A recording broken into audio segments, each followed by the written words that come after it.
Yo, what up? OG King nga pala. So, ayan, guys. Ang pag-uusapan po natin ngayon about sa mga ganito. Mga geng-geng. So, sasagutin natin ngayon yung mga for today's video nga pala. So, ganito yan, guys.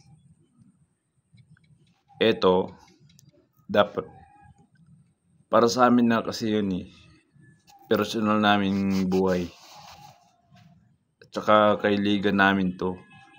So, labas na kayo dun.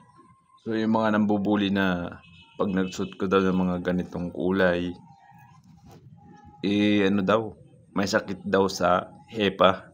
Naman kung ganon, wala man lang siguro kayo magawa kaya kayo nambubuli ng ganyan. So, tigil-tigilan yun yung mga ganyang style. Walang mangyayari sa mundo pag ganyan.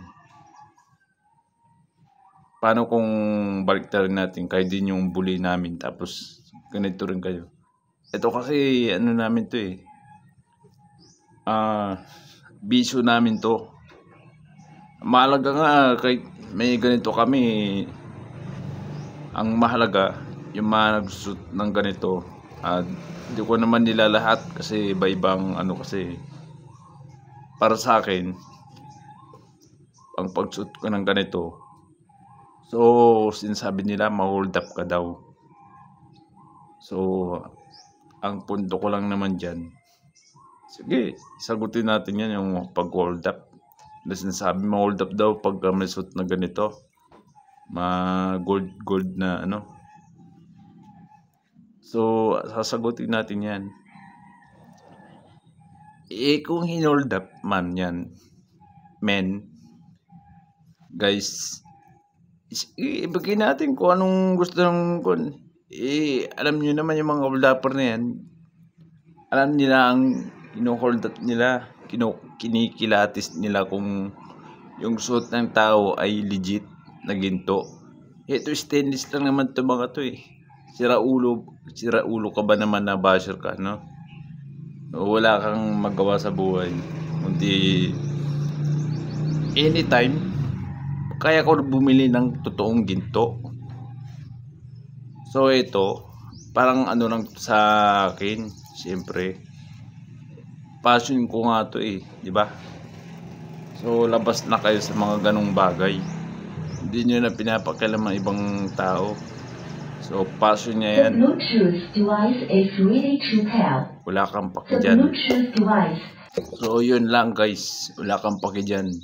Kung sabi mo man na may hepa yung mga nagsusot ng ganito, lugar namin to pagkatao namin to, kaya wala kang magagawa. Pero para sa akin, wala kang ibang bisyo. Ito yung binibisyo ko lang. Hindi kaya ng kayo na ganyan. Kung ano man yung bisyo nyo, inubos nyo sa alak o kaya pagyoyosi or ano man yan. Ako, di na nga ako nagyoyosi tapos bubuliin nyo pa. Sira ulo ka. Pag ganyan, wala kang magawa sa buhay, men. So, yun lang, guys. Sinagot ko yung mga taong ganun ang opinion sa buhay. Mga mapanghusga na tao. So, di pa nila lubos kakilala yung tao, binubuli na nila. So, ayun lang, guys. So, ayun, subscribe to my channel and follow to my Facebook. So, salamat, guys, sa mga totoong taga-suporta.